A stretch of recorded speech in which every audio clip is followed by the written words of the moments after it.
చనిపోయాను మా అంత దళ ధరించి ఇన్ని బతికించు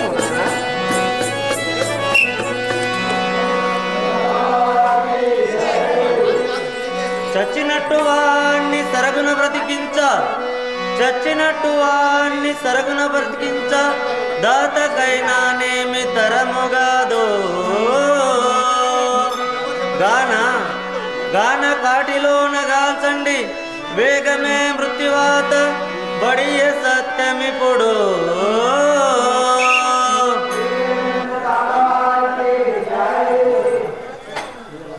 అయ్యలారా పాపము ఇతడు చనిపోయినాడు కాటిలో వేసి కాల్చండి నాయన. ఏమిటయ్యా కాలాపోతి రెడ్డికి 30 రోజులు 3 ఏళ్ళు అన్నట్టు గొప్పలు కొడుతున్నావు. చూడు నా మంత్రం బలము చేత చచ్చిన వాణ్ణి బతికిస్తాను. నీవలే పరమానంద శిశువులు అనుకుంటువా?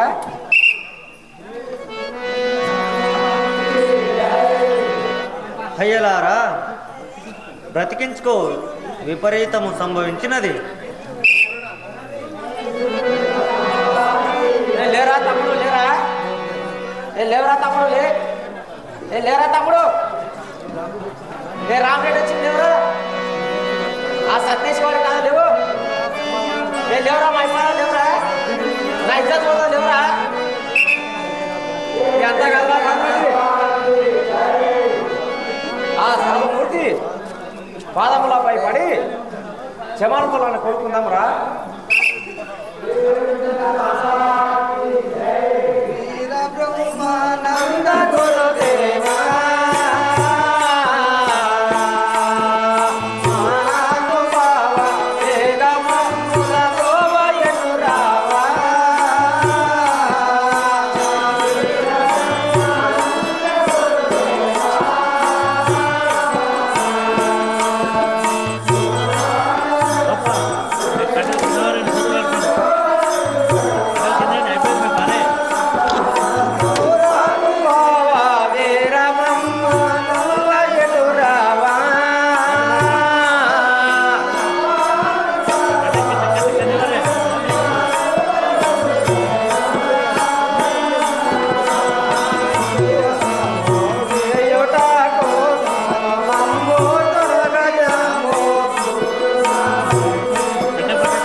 స్వామి నీ మహిమ తెలియక తప్పుగాంచి తిరుగుతా స్వామి, మమ్మల్ని క్షమించు స్వామి.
నీచులారా, సాధుల యందు సత్పురుషుల యందు అవమానించే గుణము మానుడి. సత్పురుషుల చూసి పరిహాసించేదరా మూర్ఖులారా, కాపులారా. స్వామి, ఈ మా జ్ఞానము మమ్మల్ని కరగచ్చు స్వామి. నీ పాద సేవకులము ఎందుకు గురుదేవా? సరే, ఈ బాలునిలో ప్రాణము కలిగేను. పోండి, ఇక దురాచారమును మానండి.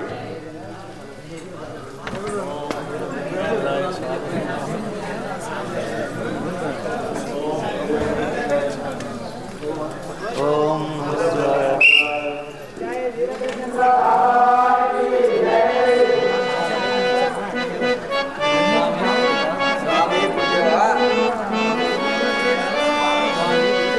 స్వామి గురియా, నాకు కొంత కాలజ్ఞానం బోధించి. నాయనలారా, చెప్పేదను సావధాన చిత్తులై ఇక వినండి. కూర్చో.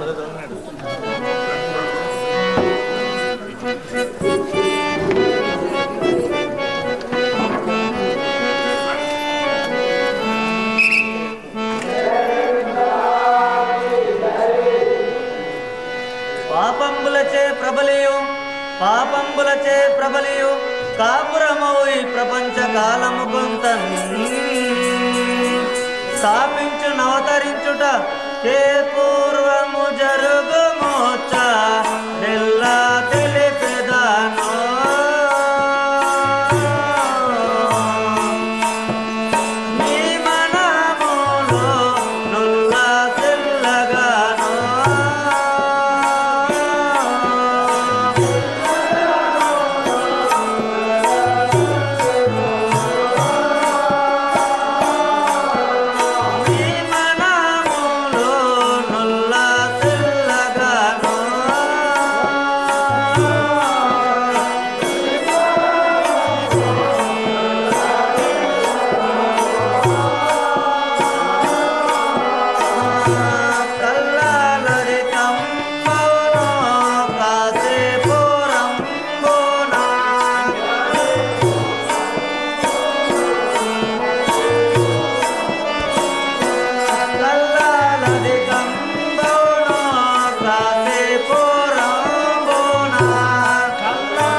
కళ్ళలు అధికంబవును, అరికాలి మంట నెత్తికెక్కును, జనులు అర్భటంబున అరచి చతురు, అష్టదశ వర్ణంబులు వారు కాయ కసురులు నమిలి తిందురు. ఆచారం ఇంచుకైనా దొరకదు, అనాచారం ఎక్కువ అగును, ఒకరి స్త్రీ మరొకరి పాలు అగును. ప్రపంచములో అధిపతి న్యాయము ఉండదు, ప్రతి భక్తి పాడైపోవును. భార్య భర్తలకు వైరంబులు పుట్టును, ఇదినుగాక తెలిపెద వినండి నాయన.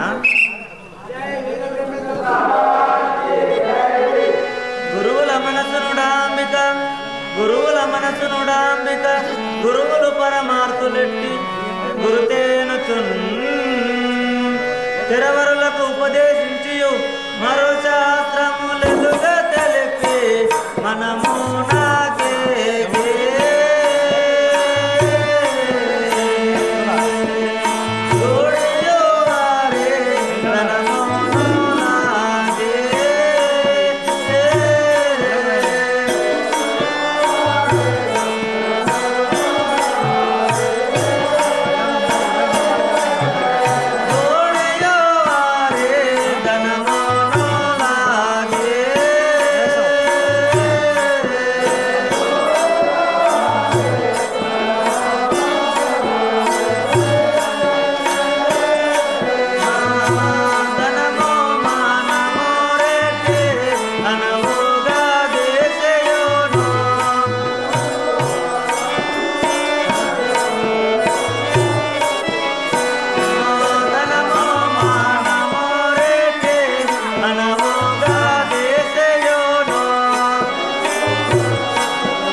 ఇదియునుగాక తెలిపెద వినండి నాయన, శ్రద్ధతో వినండి.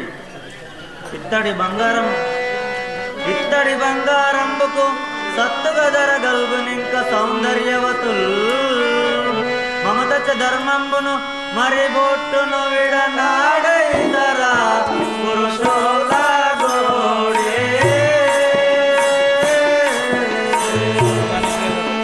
మొగని ఎదురు సరసంబోలాడే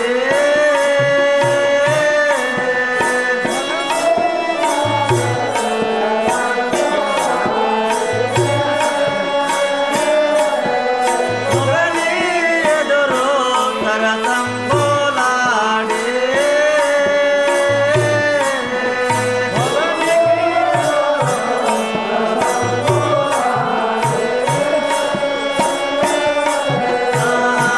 మెరుగు వస్త్రాంబులు ఆభరణంబులకు మానం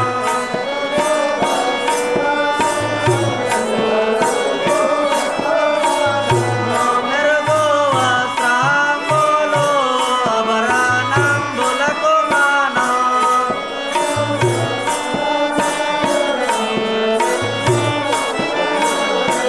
మరి సింధూరింగానో ఏమని జలపుదును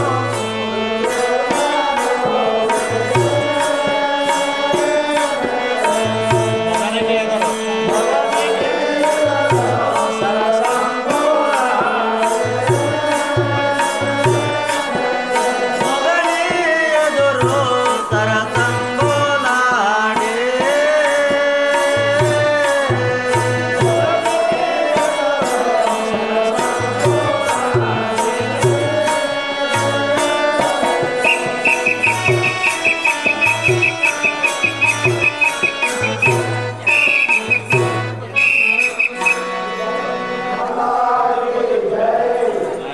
నాయనలారా, ఆడవారు పురుషులకు ఎదురు ఆడి సంసారంబులు పాడు చేసుకుందురు. వస్త్రంబులకు ఆభరణంబులకు మానంబును అమ్ముకొని వింత వింత రోగాలు ఏర్పడి కొందరు నాశనమయ్యేదరు. ఇదియునుగాక తెలిపిద వినండి నాయన.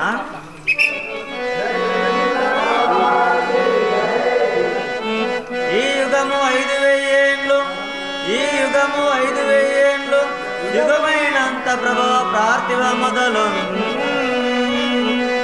దోయిదురు ఇండ్లను గాదురు వాయుదురిక ప్రాణములను పశు నష్టం బగును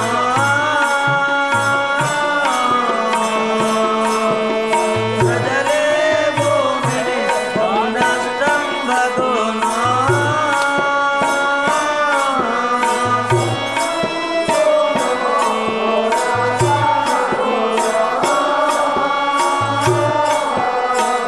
యువాంబులు బహు నష్టం బగును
కలియుగము జరిగిన తర్వాత పట్ట పగులు ఇండ్లను దొయ్దురు, ఇండ్లను గాల్దురు, పశువులు పైరులు చాలా నష్టం బగును.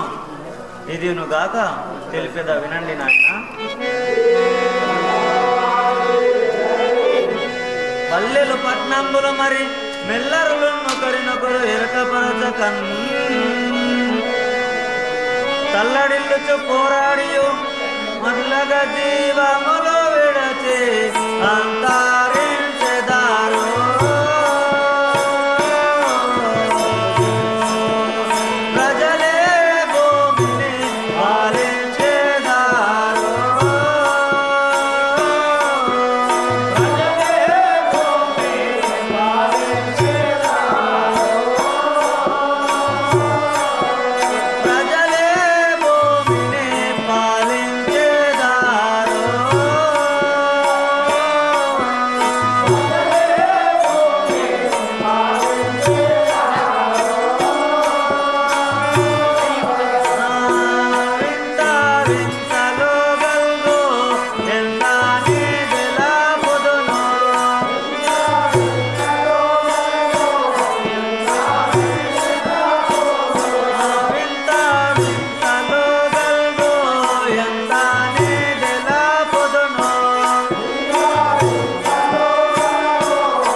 నాయనలారా, ఒకరి విషయము ఒకరికి తెలియకుండా చంపుకునేవారు నానా చిత్రంబులు పుట్టును. ఇదినుగాక తెలిపేద వినండి నాయన.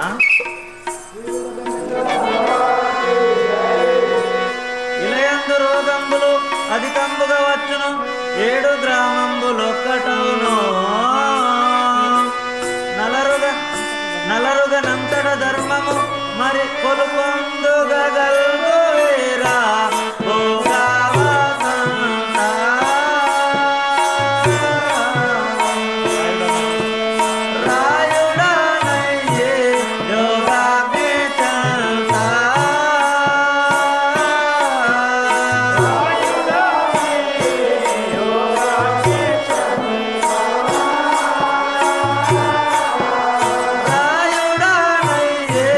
యోగా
ఏకభోగ వసంతరాయుడనై పేరుతో వచ్చి ఏకాచక్రంబుగా పాలించదను నాయన.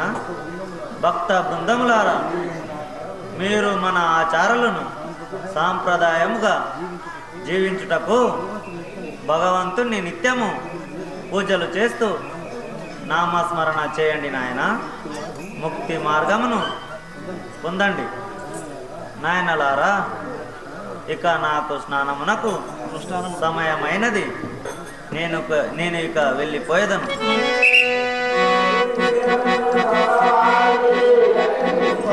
గురువుల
మన గోవింద కోరినటి సాధుమూర్తి ఆ పృథ్వీ ఎందు చచ్చిన వారిని బ్రతికించునంట, దుష్టులను దుర్మార్గులను చంపేసినంట, ముందు భూత భవిష్యత్తు కాలమంతా చెప్పానంట. ఆ మహాత్మను చూస్తే నాకు పరమాత్మ వల్లే కనిపిస్తున్నాడు కదా మాత.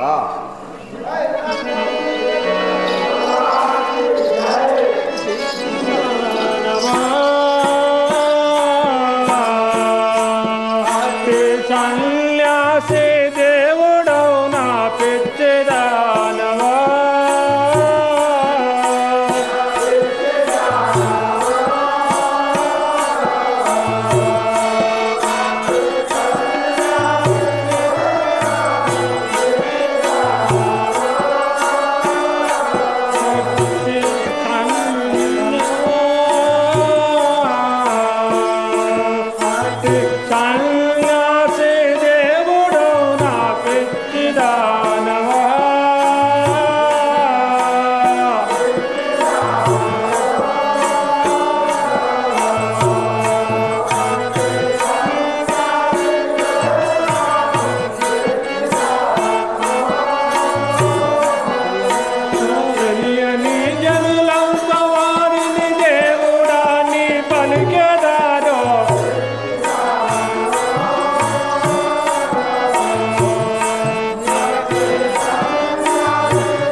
అట్టి సన్యాసి దేవుడని తెలియని జనులంతా దేవుడని మొక్కుతున్నారు.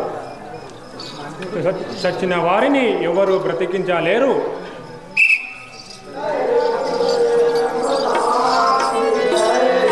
కలియుగమునా నాత వింతలెన్నో జరుగునంట, కలియుగమునా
ఈ యొక్క కలియుగంలో వింత వింతలు జరుగునంట, వాయు వరుసలు మరిచి పెండిళ్ళు జరుగునంట.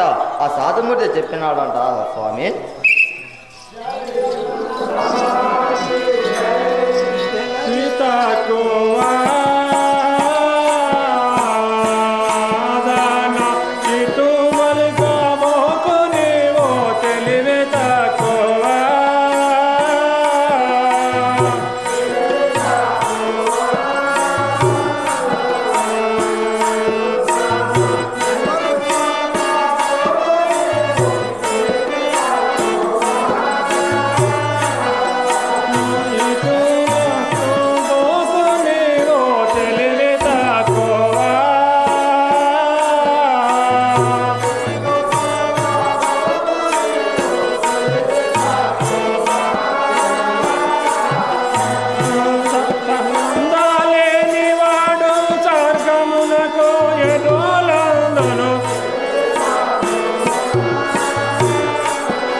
పిచ్చిదానా ప్రాణేశ్వరా ఉట్టి కందలేని వాడు స్వర్గములకు ఎటును అందును వాని సన్యాసి వాడిని దేవుడని పలుకుతున్నావు.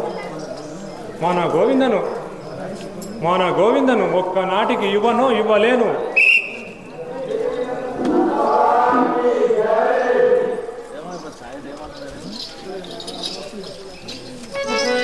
వృత్తిపాటి అనిలమ్మ ఈ శివకోట భద్రత వీరాంబాలకు 100 రూపాయలు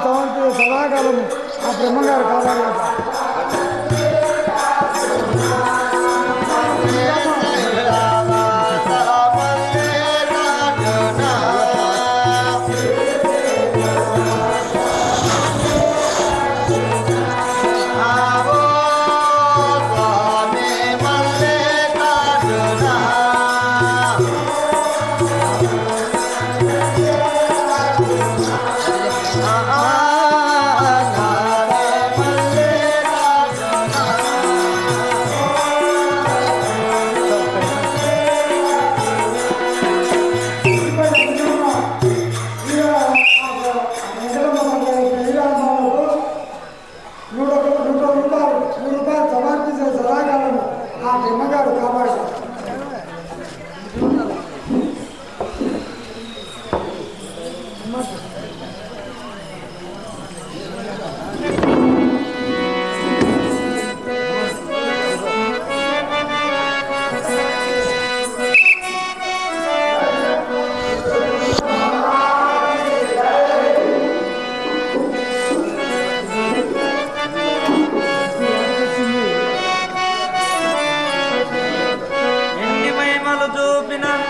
ఎన్ని మహిమలు చూపిన కరుగదాయను శివకోటయ్య మనసో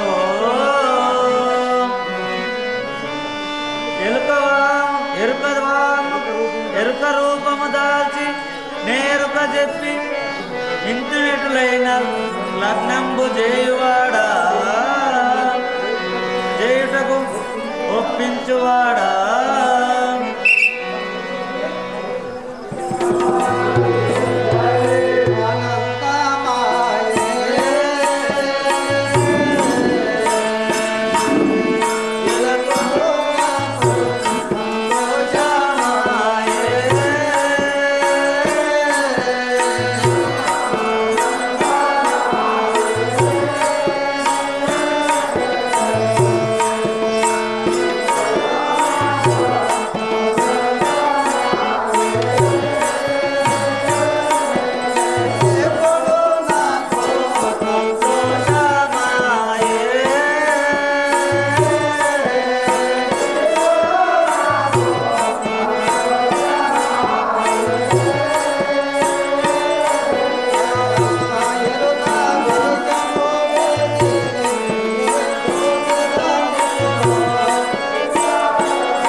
అయితే భద్రులు చెప్పు చెప్పు నేను చెప్పు జరిగింది ఏమిటి చెప్పాటం ఏం చెప్పు అని మంత్రమాడ తాగపో నాకు తెలుసు. అయితే వీర బ్రహ్మేంద్ర స్వామి ఏం చేసినంటే ఆ ప్రాంతం వెంబడి పోతున్నాడు. పోయేటప్పుడు అక్కడ ఎవరు గోవిందమ్మ చూసి తల్లిదండ్రులు చెప్పింది. అదే సమయం లోపల ఆ ఊరు లోపలనే ఆ ఊరు లోపల కాపులు ఉన్నారు. ఎవరు కాపులు అంటే రెడ్డిలు. రెడ్డిలు ఇప్పుడు కాపులు అంటారు వాళ్ళే పరిపాలన చేసేవాళ్ళు ఈ ప్రాంతం మొత్తం. ఈ బలగానపల్లి కానీ ఇక్కడ ఆంధ్రప్రదేశ్ మొత్తం కూడా కాపులు ఆధీనం ఉండేది. అంటే రాజులకు సూర్యులే కానీ ఆర్యులే కానీ ఇట్లా ప్రాచీన కాలం లోపల రాజులు ఈ ప్రాంతాలను మన ప్రాంతంని నవాబులు పరిపాలన చేసింది. అందుకే మనకు బలగాని నవాబు, కడపాపురి నవాబు, నవాబు అప్పుడు నైజాం పరిపాలన. ఆ పరిపాలన శ్రీకృష్ణ దేవరాయలు పరిపాలన చేసినప్పుడు తప్ప అక్కడ నవాబులు ఎక్కువ ఉండేది వాళ్ళు కానీ కొంచెం చిన్న చిన్న విషయం కానీ ఎక్కువ మనకు ఉండేది. కానీ చిన్న కనుసైలు ఉండేది అక్కడ. ఆ ప్రాంతంలో ఆ సమయం లోపల ఆ గ్రామం లోపల కాపు ఉన్నారు. ఆ కాపు లోపల వెంకటమ్మ ఉంది. ఎవరు? కాపు వెంకటమ్మ. పేరు కాపు వెంకటమ్మ. ఆ కాపు వెంకటమ్మ భర్త పేరు రాఘవరెడ్డి. ఏం పేరు? రాఘవరెడ్డి. ఎవరు కరెక్ట్ చూడండి. రాఘవరెడ్డి. అయితే ఆ రాఘవరెడ్డికి ఏమైతే కొన్ని దినముల నుండి జ్వరం వచ్చి పండింది. అంటే జ్వరాలు వస్తాయి. ఆ రాఘవరెడ్డి పండితే ఊళ్ళో డాక్టర్ ఉంటారు కదా, ఆ డాక్టర్ల కోసం ఆయన వెతికి ఆ ఊళ్ళో ఒక నారాయణ అనే డాక్టర్. డాక్టర్ నారాయణ చూసుకోవాలి. ఎట్లా చెప్పరా ఇక్కడ పడితే అడగడతాం మనిషి అట్లా అంత అందంగా కూడా ఉండే. ఆ డాక్టర్ నారాయణ దగ్గర పోయి నారాయణ నాకు నా భర్తకు మొన్ననే మాకు పెళ్ళైంది. 20 సంవత్సరాల వయసు ఉన్నవాడు పిల్లలు లేరు. ఇంకా 20 సంవత్సరాల వయసు ఉన్నవాడు ఈ విధంగా జ్వరంతో పండి ఉన్నాడు. ఎలాగైనా వచ్చి నా భర్తను బ్రతికించమని చెప్పి ఆయన ప్రాధేయపడ్డది. ఏమో అనేది బెదిరిస్తుడు. ఒకటే డాక్టర్ ఎట్లా తగులే నాదకి నాదకి వస్తారు ఎవరోదే. ఇక తప్పదు డబ్బు ఉంటేనేమో భయపడతారు. అంటే ఆపోజిట్ ఉంటే అంటే ఎవరు లేరు కాబట్టి ఒకటే డాక్టర్ కాబట్టి మాట్లాడుతున్నాడు. అది అప్పుడు కూడా ఈ ఇంజక్షన్ ఈ ఇంగ్లీష్ మందులు కావు. అంటే కృత్రిమమైనటువంటి మందులు అంటే చెట్ల రసాలతో తయారు చేసినటువంటి మందులు, ఔషధ మందులు లేదు. అంటే మనం వేస్తాగా చెట్ల మందులు అంటారు. ఆ చెట్ల మందులు ఆ కాలంలో ఉన్నాయి. అయితే ఆయన ఏం చేసిందంటే సరేనమ్మా బ్రతికిస్తా కానీ నాకు మందులో ఖర్చులో కావాలేదా పైసలు కావాలి కాబట్టి ముందుగా నాకు 500 అడ్వాన్స్ వేసినా నేను వస్తాను. నా మందు అయితే పుణ్యకు వచ్చిలేవు కదా కాబట్టి నాకు ముందుగా పైసలు. సరే నారాయణ ఎన్ని అడిగితే సార్ నా భర్తలు మాత్రం బ్రతికించమని చెప్పి ఆయన అనుకుంటే సరే పోదాం అని చెప్పి 500 చేతిలో పెడితేనే ఆయన ఇంట్లోకి వెళ్ళి వచ్చిండు. 500 చేతి తీసినే వచ్చిండు. మన ఇతను ఉన్నాడు కదా విఠల్ ప్రసాద్ అట్లా. ఆ 500 తీసుకొని ఆయన వెళ్ళి చిన్న చిన్న మందు తీసుకొని ఇంటికి వచ్చి రాఘవరెడ్డిని పరీక్షించి చూసిండు. బాబు ఇది చాలా పద్యం చాలా రోజులైందమ్మా ఉండి అన్నం తింటున్నాడా లేదా 2 రోజులు పడుతున్నాడు మనిషి ఇప్పుడు పక్క చిక్కిపోయాడు. ఇక రేపో మాపో అన్నట్టున్నాడు. 2 రోజులు ఏం చేసినావమ్మా నువ్వు అన్నాడు. ఏం నాకు తెలియదు ఇరవై ఎట్లున్నా తెలియదు ఏమో న్యాయం అయితే అనుకుని నేను న్యాయమారి అని చెప్పి ఆయన ఎంత చెప్పి నాకు పైసలు ఇస్తానంటే చేస్తాం నీకేం తొందరగా తగ్గ చేస్తామని చెప్పి అన్ని పైసలు ప్లాన్ చేసి ఉపాయం చేసింది. అన్ని ఎట్లా భూమి వాళ్ళ అమ్మలు అయితే అన్ని సంపాదన వరకన్నా ఇస్తారు కదా అవన్నీ అవి ఆ డాక్టర్కే ఇచ్చింది. మెల్లిమెల్లగా ఇతని ఇక ఇంకా మానసికంగా ఇంకా క్షీణించిపోయాడు. అంటే క్షీణించి అంటే ఇంకా తక్కువ కొక్కులేదే అంటే దిగిపోయాడు. మనిషి దిగిపోయాడు. ఆ మనిషి దిగిపోయి ఏం నారాయణ నీకు ఇన్ని పైసలు ఇస్తే ఇంకా ఇంత కాకపోతే లేదమ్మా మీరు రెడ్డిలు మద్యం కరెక్ట్ చేయరు చెప్పేది ఒకటి చేసేది ఒకటి ఆమెను భయపెట్టిందిగా ఉన్న పైసలు అన్నీ అయిపోయాయి. అప్పుడు అదే సమయం లోపల పక్కన ఉన్నటువంటి పాలు ఉంటారు కదా ఆ పాలు వద్ద అట్లా రాంపెట్టి రంగారెడ్డి ఊరు ఏమవుతుందంటే ఇదే మొన్ననే పెళ్లి చేసుకుని కొడుకు 1 year కదా ఇవన్నీ ఉపాయం చేసి నేను ఎట్లా తప్పి ఇంకో చేసుకుందాం ప్లాన్ వేసిందా అని చెప్పి మీ కొడుకులు అక్కడ పక్కన ఉండి మాట్లాడింది. అటు పెట్టిండు. అదే సమయం లోపల కొన్ని రోజులు అయిన తర్వాత ఆయన ఈ టైం చేసి నేను ఎట్లా రాఘవరెడ్డి చనిపోయింది. రాఘవరెడ్డి చనిపోయింది. మస్తు మొత్తుకున్నది 20 ఏళ్ళ ఉన్నాడు నేను మగదాన్ని ఎవరు చేసుకుంటాడు ఎట్లా చేసుకున్నా నేను చెప్పి ఆయన బాగా నేర్చుకుంటా ఉండి అక్కడ పంటలు కళ్ళు కూడా వచ్చి చాలా సేపు పని వేసిండు. పిల్లలంతా ఉపవాసం అయితే మనం ఉపవాసం అయితే కళ్ళు తప్ప అని చెప్పి శవాన్ని ఆ పాడిపై పెట్టుకొని దారి బట్టి వస్తున్నారు. పోసుకుంటూ మనం ఫ్రీగా తెస్తామా లేదా తెస్తాం. ఆ విధంగా తీసుకుని వస్తుంటే అదా సత్య సమయంలో బ్రహ్మం గారు వెళ్ళే వాళ్ళకు ఎదురుపోయి ఆహా ఏమమ్మా బ్రతికిన వాళ్ళని వెళ్ళిపోయి మీరు కాల్చాలని చూస్తున్నారు దించుడు ఆయన రావలేదు కాబట్టి శివాన్ని దించున్నా చెప్పి ఆ శివాన్ని దింపించి ఆయన కమండంలో ఉన్నటువంటి నీరుని చల్లి ఆ రాఘవరెడ్డిని బతికించి అప్పుడు రాఘవరెడ్డి లేచి ఆహా స్వామి బతికించి అని చెప్పి ఆయన కాలం మీద పడి క్షమాపణ కోరుకున్నాడు. ఏమని చెప్పి ఆ వెంకట కూడా ఇద్దరు ఆ గురువు ఆ బ్రహ్మగారి యొక్క పాదాలు పట్టుకొని అమ్మ మీరు సుఖంగా ఉండండి అక్కడ ఉన్నటువంటి కాపులు ఏం చేసింది పిల్లలు ఉంటారు కదా కొంతమంది ఆ ఊరి పిల్లలు కాపులు కదా ఆ ఊరి పిల్లలు అదే చుంటరి పిల్లలు ఏం తెలుసా అనుకుంటారు కానీ ఏం తెలియదు అన్ని తెలుసా అనుకుంటారు ఏం తెలియదు ఆ తెలుసా అహంకారంతో ఏం చేసింది పిల్లలు అంటే అరే ఆ దొంగ గురు తక్కువ మన ఊరు అందరూ కూడా మొగనికనే అవుతున్నారు గుంపులైపోతున్నారు మనం ఏమైనా చేసి ఆ సన్యాసి మన ఊళ్ళకి వెళ్ళి ఉపాయం చేసి అరే నీ ఒకడు ఉండవాలా నీవు సత్యనారాయణ పడుకో వచ్చి పిలిచేవాడు వేరే ఎవరు పిలిచలేవు నేనే పిలుస్తాను అని చెప్పి భయపెట్టి కొన్ని పిల్లలు అప్పుడు ఆ సన్యాసి పోయి స్వామి మీరు ఒకటి చనిపోయాడు మా తెలుసు మా ప్రాణ మీద చనిపోయాడు జనతా నుంచి బతుకుతున్నాడు ఆ స్వామి తోలుకొస్తే ఈయన ఆయుష్ మీరినది చనిపోయింది అప్పుడు వీడు ప్లాన్ ఉంటాడు కదా ఉపాయం చేసినాడు అరే లేవరా లేవరా ఆయన చనిపోయింది ఆయన దేవుడు అడిగి చెప్పి అందరూ మొదలుకునే సమయం లోపల స్వామి మా తప్పులు క్షమించు మా అహంకారాన్ని క్షమించి ఎట్లా నేను బ్రతికించు ఇన్ని బ్రతికించకపోతే తల్లిదండ్రులు మమ్మల్ని కొడతారని వాళ్ళు ఊరికే మొత్తుంటే ఆ స్వామిని వేయాలనుకుంటే అనుకుంటే అప్పుడు సుందరిలారా మీరు దుర్మార్గమైనట్టు పనులు చేయరా ఒకరిని హేళన చేయరాదు ఎవరన్నా ఇట్లా వస్తే కూడా వేరే వాళ్ళు వస్తే కూడా హేళన చేయరాదు అని చెప్పి వాళ్ళకు మంచి అసలు మంచి మాటలు చెప్పి మళ్ళీ ఇది బతికిస్తున్నాం మళ్ళీ ఇక్కడ పనులు ఎప్పుడు చేయాలని చెప్పి ఆ పిల్లలు బతికించి అక్కడ వెళ్ళగా స్వాముల వారు వెళ్తున్నారు ఇక్కడ ఎవరు శివకోట బ్రహ్మదాం ఆలోచన చేస్తున్నారు మన గోవిందమ్మ ఆ సాధుమూర్తిని ప్రేమించింది అంటున్నారు కదా మళ్ళీ ఎట్లా చేద్దాం స్వామి ఆ సాధుమూర్తి సత్యనారాయణ బతికిస్తున్నాడట ఎన్నో మహిమాలు చూపిస్తున్నాడు సాక్షాత్ భగవత్ స్వరూపుడట భగవంతుడట ఎట్లా ఆలోచిద్దామని చెప్పి ఆలోచన చేస్తున్నా అప్పుడు ఇదేమంటారు శివకోట నేను మాత్రం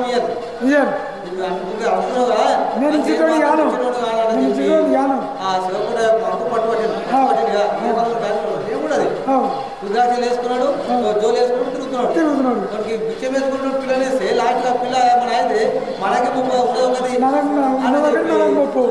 అట్లా చెప్పుకుంటా నడుస్తుంది కథ ఆడి నడిచింది అయితే అప్పుడు బ్రహ్మేంద్ర స్వామి వచ్చి ఈ శివకోటని ఏ విధంగా మనం నచ్చ చెప్పాలి ఎట్లా చేసి నేను ఎరకలసాని అవతారంలో